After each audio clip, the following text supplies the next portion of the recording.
Hey folks, daily Landsblog for January the 25th, 2018. It's a tough time around here because three young people took their lives in the Battlefords, North Battleford and then Battleford, across the river from each other in Saskatchewan, a population of about 22,000. Three young people took their own lives within a period of 2 weeks, 2.5 weeks. I mean, statistically, that's mind-numbing, and just to embrace what it all means is more than mind-numbing. I wish it was mind-numbing, because then we wouldn't all feel the pain. Now, I'm not personalizing this pain. I'm not saying, oh, poor me, I feel this. I didn't know those young people, but I kind of feel like I knew those young people because it's so common to have the thoughts that eventually push them to take their own lives. And I reached out yesterday via the Landsblog, and I mentioned Battleford and those deaths, and I got some response. And this is criticism, but I don't take it as criticism, and I never mind criticism. And the truth is, part of this I actually agree with. So here's what I received on Facebook. You can check it out as well.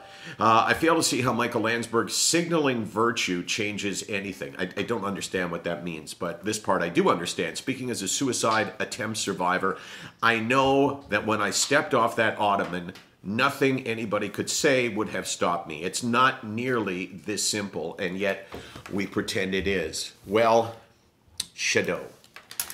I'm not pretending it's simple, and I respect what you're saying. I respect the fact that you went through this and you know what it's like to be on the edge and to cross over the edge, and I'm really happy that you're alive and that you're able to make that point. None of us think it's simple, and in fact, I've never really claimed that we can do anything. What we do, the results of the sharing, the whole idea of making people feel more comfortable, we never know what results we have, but we also do know that no bad has ever come from people sharing. No bad has ever come from reaching out to a community and saying, okay, we need to talk about this. Because while it may not have stopped your suicide attempt, and maybe it wouldn't have stopped any of these three people, and if there's 4,000 Canadians that will end their lives over the next year, maybe it wouldn't stop 3,999. But I know for a fact it will stop one, because I know someone across the river from the Belaks, my buddy Tyson Williams, and he responded to this as well,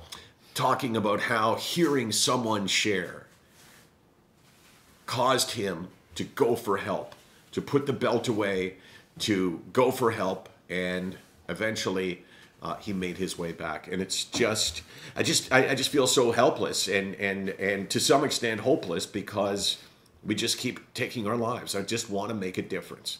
And the best way that I know how, and the only way that I know how, is to talk, is to create discussion and to create dialogue.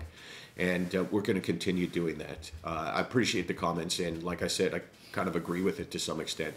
We don't know whether it makes any difference. SickNotWeak.com, 24 hours a day, 364 days a year. I've got the 3 marks on my arm indicating 3 bad days this month. I think that I should put something here for Battleford.